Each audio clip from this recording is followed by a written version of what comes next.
Got a 2009 Pontiac G8 in today. Car got a terrible ride knock, so customer opted just to swap the motor out altogether. We're gonna pull out the aluminum 6.0 and going back with an iron block 6.0. We got they brought in their own cam. It's a Rick Crawford cam that we're gonna install in the 6.0, and we put a set of PRC heads on it, and just gonna stick a long block over in here just to get her back up and going. It's been down for quite some time, so I'll walk y'all through the steps as we remove this engine and go from there. I believe some mods that she got already. Got a ported rod mod intake and a VCM intake here. I want to say it got a Brian Tooley cam in it from what she told me, and as long as it's not damaged or whatnot, it will be for sale. We got a set of headers on it already, and all this we're gonna try to reuse as far as the intake induction side and the exhaust side. But yeah, let's get started. I got it on the lift. We're gonna get it up, drain the oil, drain coolant, and go from there. I got it up in the air. I just wanted to kind of see where all this oil was coming from. And let's see, right behind that starter, it's a big old hole. So I don't know what exactly took place to cause this, but definitely made the right decision. Swap the engine out because it's done. So got the battery unhooked, just checking it out.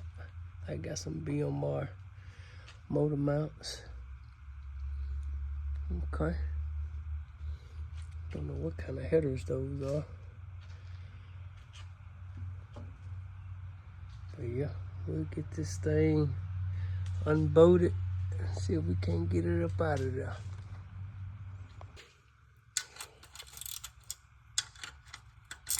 I don't expect much oil to come out,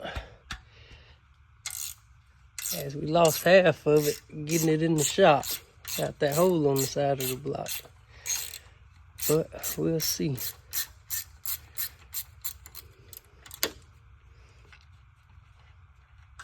See what we get.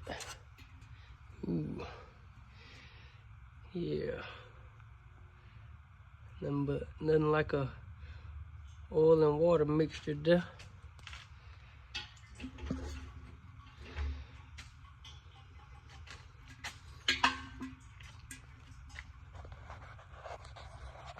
Get this oil filter off.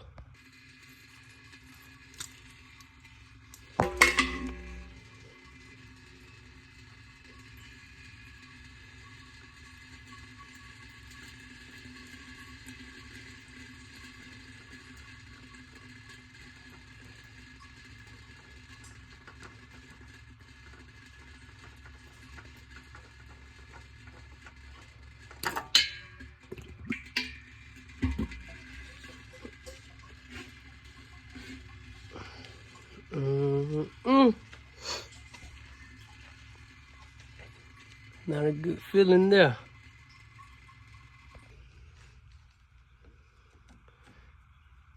This your radiator drain plug here on the G8s. Pretty easy to get to. I do got the radiator cap off, so that'll help it drain also.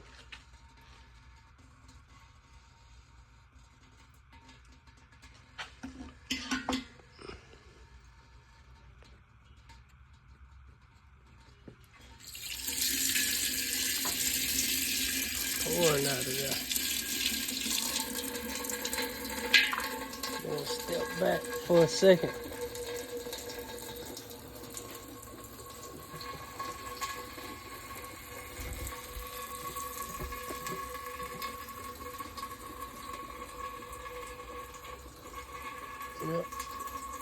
try to get this knocked out, you know, this week. I can jump back on the McLaren. We're gonna be replacing the drive line dampener on that, and possible some other upgrades while we got it all torn apart.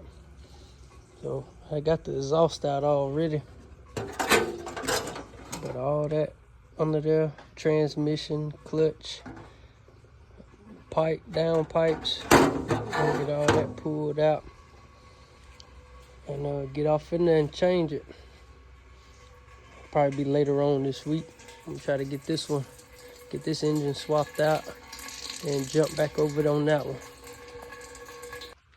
All right, got that drain. I like to go ahead and put my plug back in so you don't forget whenever the time comes, you're filling them back up with new fluid. And it be draining right back out because you forgot to put that in there. All right, so now we got the transmission lines going into the radiator. Got these little clips on it. They generally don't be too bad to get out if you got to pick something like this. The biggest thing is once you get it out, try not to lose these clips, because they will fly. Alright, got that one. Set it to the side. And the other one.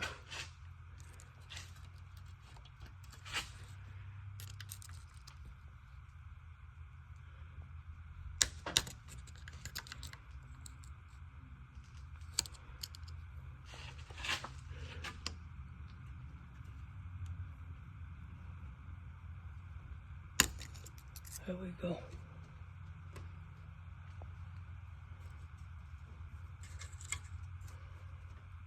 Voila.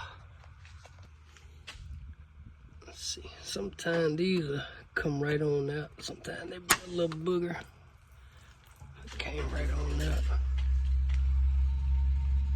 That fluid a little dark, but it's kind of expected.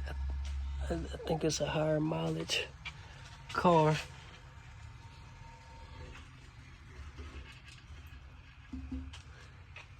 See about this side.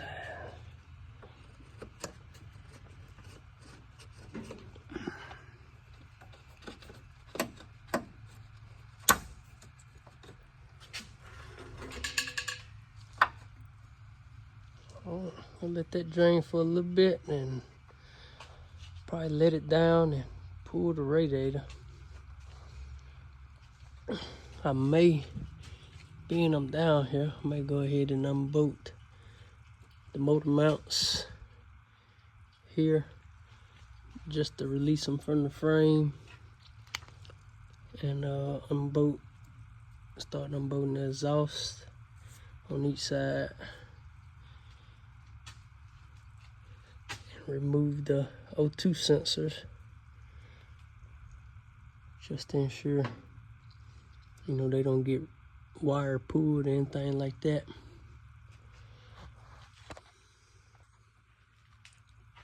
Yep, so 22 or 7/8 generally fit these O2 sensors.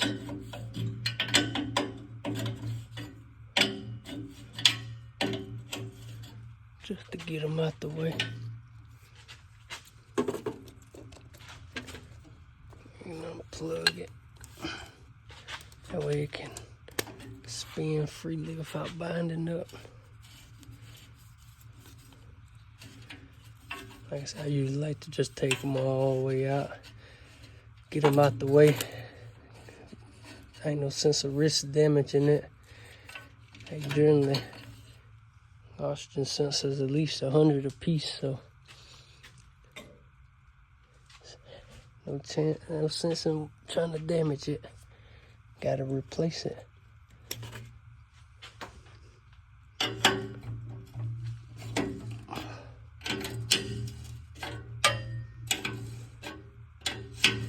And I did go ahead and put some PB Blaster on these nuts just to get them soaking. So hopefully they don't give us no issues coming loose.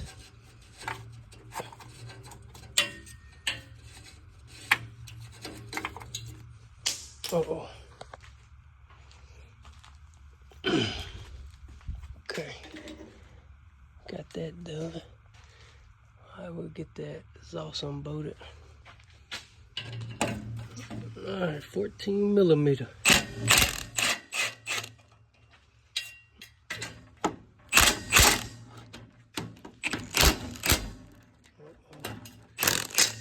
one want to be stubborn. We are gonna have to hold back up, so I'm gonna have to put the phone down there. Hold the back side. I'm just getting them kind of bump free now.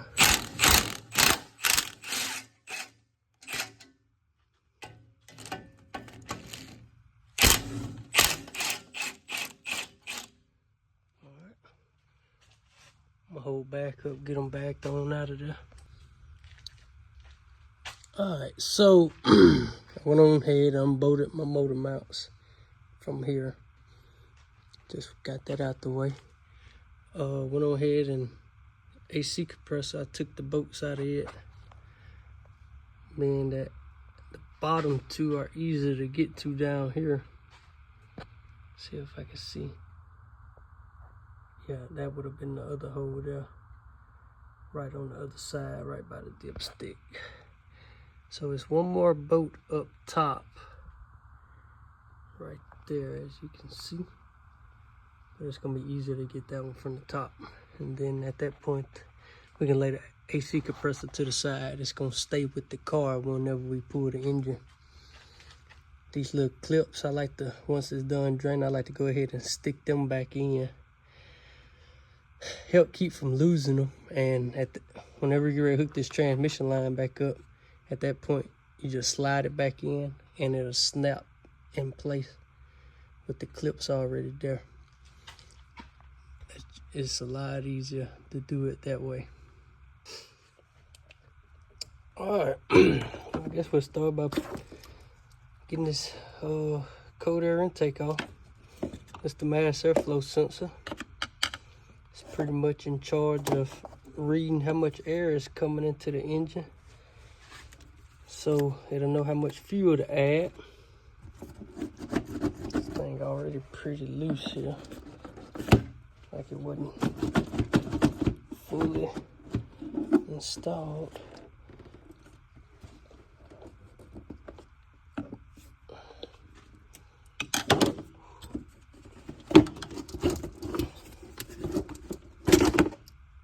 Just pop it right up out of there. Like somebody apparently been working on it already. It's missing one clamp.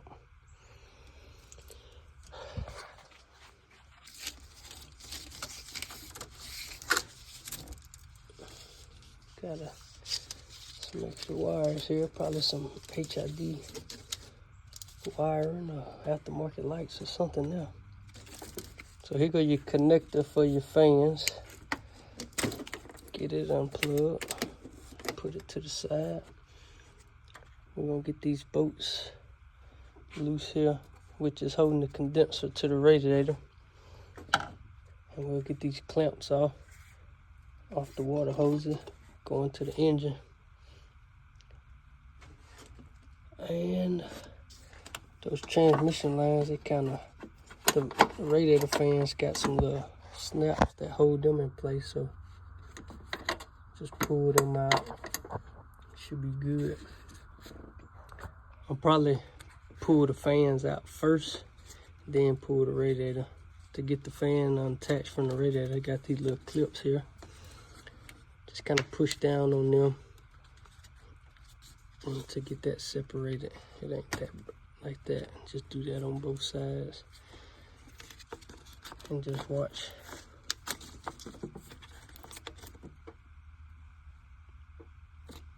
Okay, all right, let me get some tools. Yep, let's take and slide the clamp back. Get it off of the thermostat housing. Then the water pump.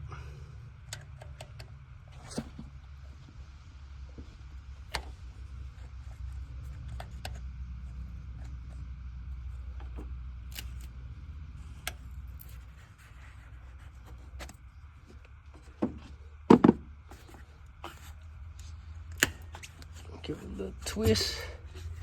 Get that disconnected. Same with the bottom.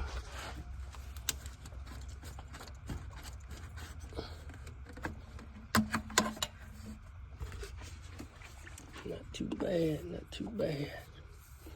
Then we get this clamp here undid, going to the steam port.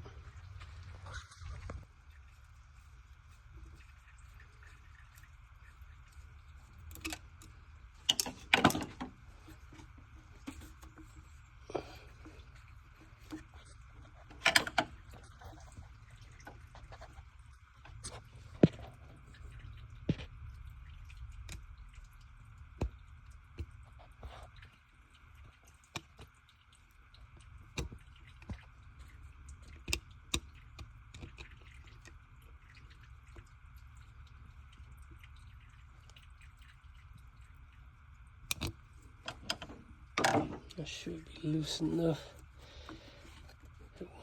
There we go. All right. Got that. Let's get this fan separated. I got the overflow jug hose running over.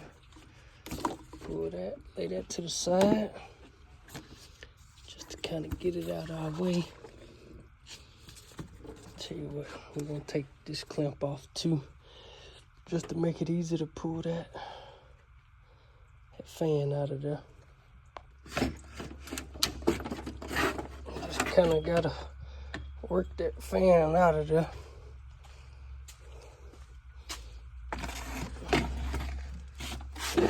To the side from now.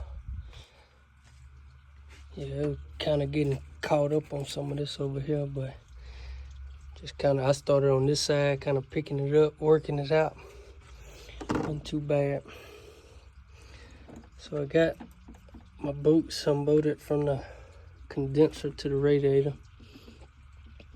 And down there, the condenser sits in some tabs on the radiator. See that hole there? It's one on each side. So you gotta kind of pick this condenser up and try to get it detached from the radiator and kind of push it forward. That way the radiator can come straight up without picking the condenser up with it. Once you got it, it'll essentially look like that. Then just start kind of easing it out of there. If you still got your lower radiator hose attached, you know, kind of watch that. And because the bottom piece is plastic, so you don't want to break that. Just kind of ease it up out of there. Watch your transmission lines, they done slip back in. So, like that, and should pick straight up out of there. Alright, I went ahead, got all the belts off. Got my last bolt out on my AC compressor, so it's loose, just sitting to the side. Got a ground wire here. So you got one wire coming from the harness, that's ground. Then you got this bigger ground that's grounded to the frame. Both of those came from there, from the front of that head. Got my coolant hose disconnected. I went on ahead and unhooked the injectors. Pretty straightforward. This one missing all the little locks, so just press it, pull up, kind of get those off. Went on ahead and unhook my wires from the coil packs. I'm gonna start taking these coil packs off. They 10 millimeters. Only other wire you got unhooked from the coil pack is this one. You can leave the ones going directly into the coil pack alone. They'll come out with the whole assembly, but we'll take off these 10s with the studs all the way. We'll do that on both sides. And we'll go ahead and unhook your coolant temperature sensor. Should be that wire. You got your alternator wire, which is that one. Down in the bottom there. Just press the tab, pull up. Simple enough, just get it up out the way. I'm gonna pull these coils off this side. Get my fuel line disconnected. Then we'll start working on probably pulling the intake off. Alright, get this brake booster unhooked. Kind of lay it to the side. Got this unhooked. I need a fuel line disconnect tool to get that off. They sell them at all the parts stores. Be something similar to this. They got different variations of it, but yeah, ain't too bad. I'm gonna go ahead and finish unbolting this intake. 10 8mm bolts, 5 on each side.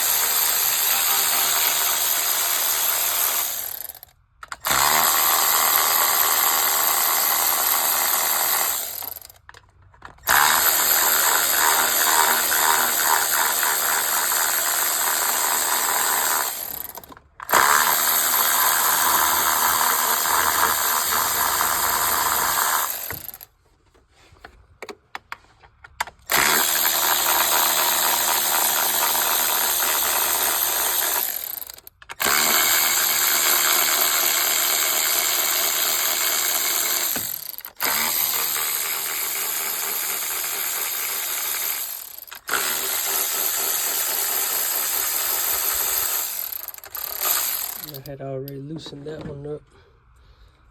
Get your throttle body unplugged. I'm probably going to put the phone down for this one, but just kind of lift it up and ease it out of there.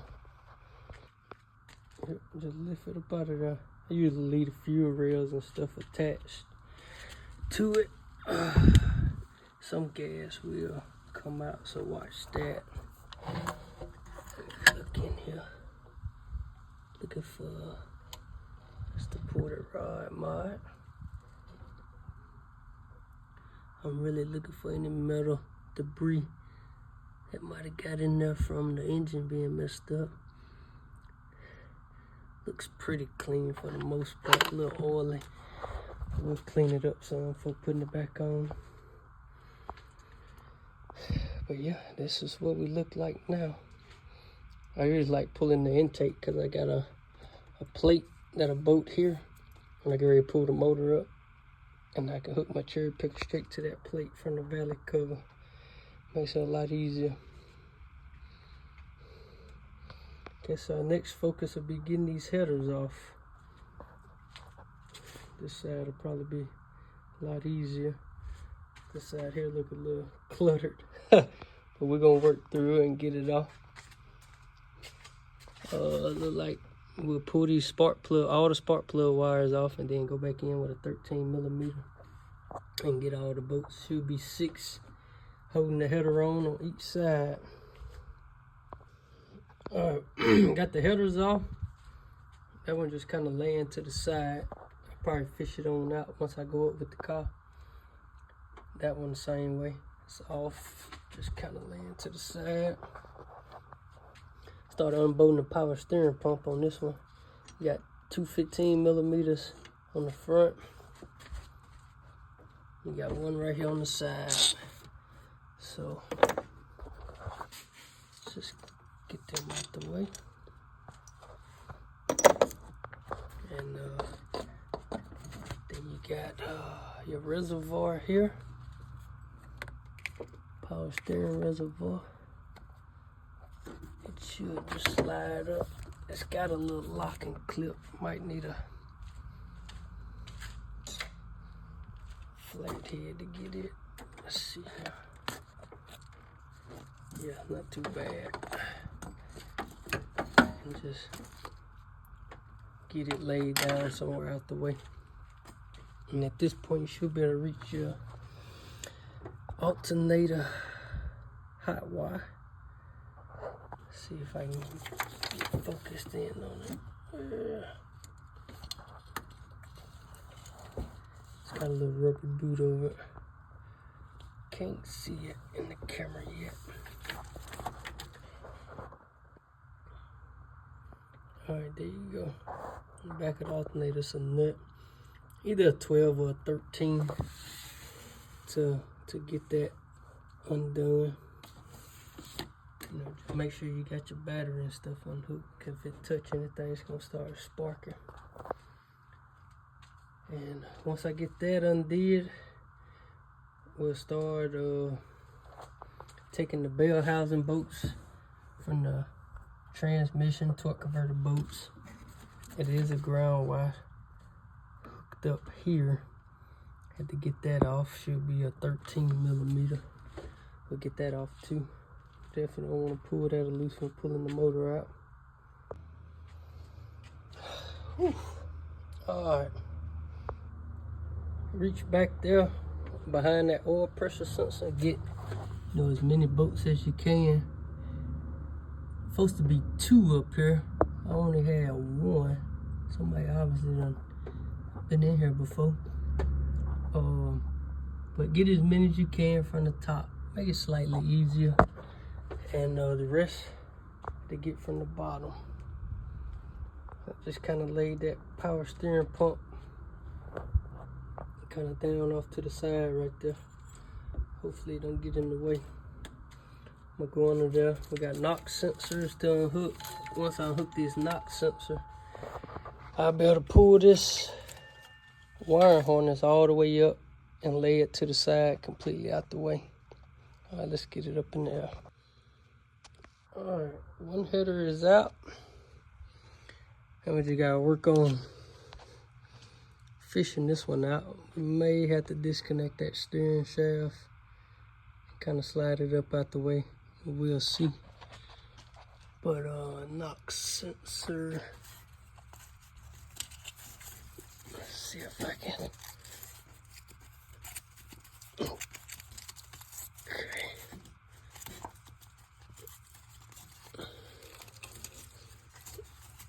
So that'll be your NOx sensor there.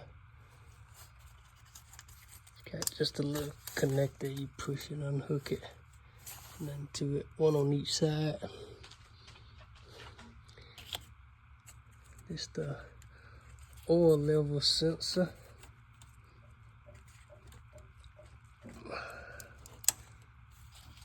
NOx sensor is, it's up in there, you can't see it. Probably be a little bit easier to get to once we take the starter off. We can really get our hand in there. I'm gonna work on getting all this off, get the starter off, get your torque converter bolts out, get the rest of these bell housing bolts out, all the way around. That header about to jump out at me. So there you go. Didn't have to take the steering shaft off. And so you got bell housing bolt, should be at least 8 all the way around this whole thing. Got 2 there, 2 here on the very bottom. You got 2 here, got 1 there, and then the 2 that's supposed to be at the top. But we only had one up there. All right, I'm gonna get this off and I'll get back with y'all. All right, now we got the starter out the way. NOx sensor unplugged, oil level sensor unplugged, crank sensor unplugged.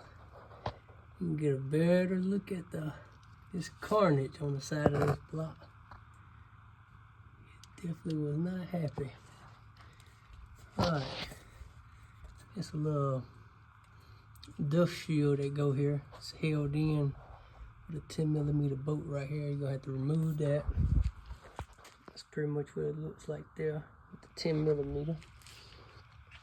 So we'll get in here and loosen up these torque converter bolts. Should be on the G8 at least 3.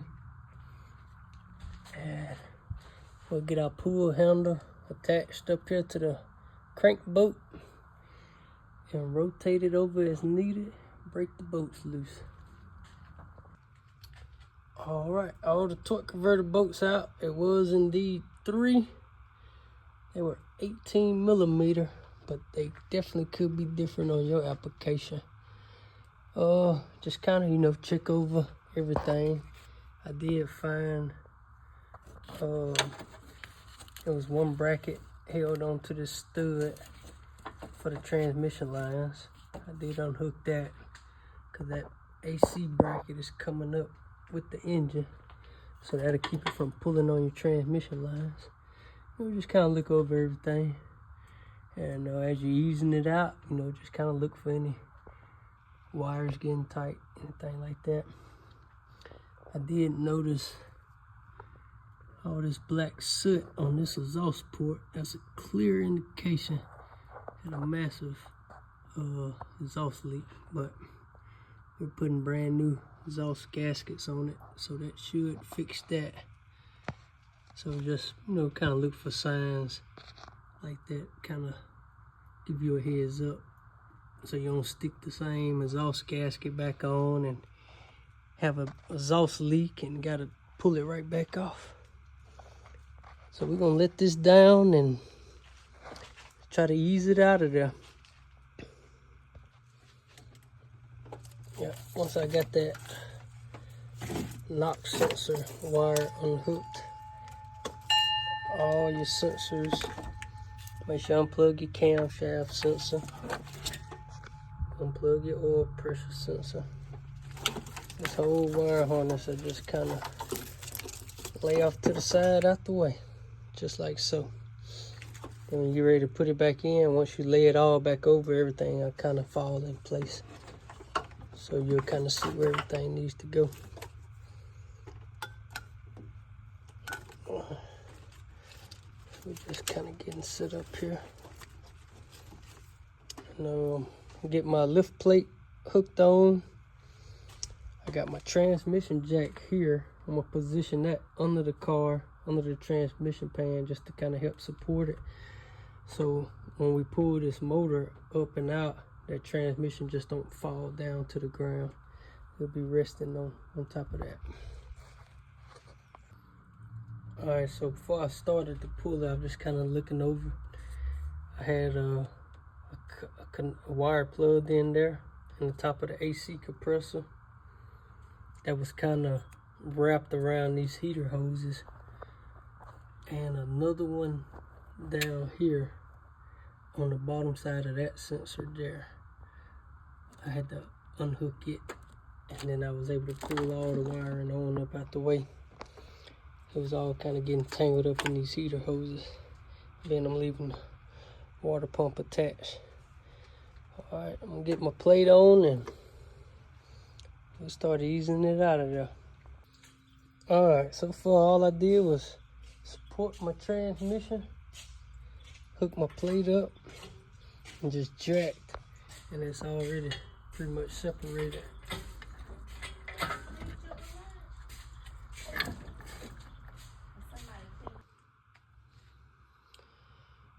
Pretty much came out of there nice and smooth. So there we go. We'll kind of get this one broke down. Some parts we're going to transfer over, of course. Crank pulley, alternator, water pump mounts, flex plate, rear cover, valve springs. It actually got I think they said it had 660 springs in it, so we're gonna transfer all this over to the new motor. So we'll get that done. See if we can't work on sticking it back in there. We got a few things taken off, motor mounts and AC brackets, just kind of swapped over for now. We're gonna put a new oil pump and timing chain on this setup. I was just looking at this. It's got a double roller setup in it. Me personally, I've never done a double roller setup. I don't think nothing wrong with it, but I just never felt like it was a need for a double timing chain. Now this pump did have some spacers in there to kind of space it out away from that timing chain, but apparently it wasn't spaced out enough. When I pulled this pump off and looked at the back of it, you can see where that chain been kind of eating into it. So I guess y'all double roller guys want to watch that. We're gonna get this broken on down, I guess. Check this out. Get this cam out, see if it's any good.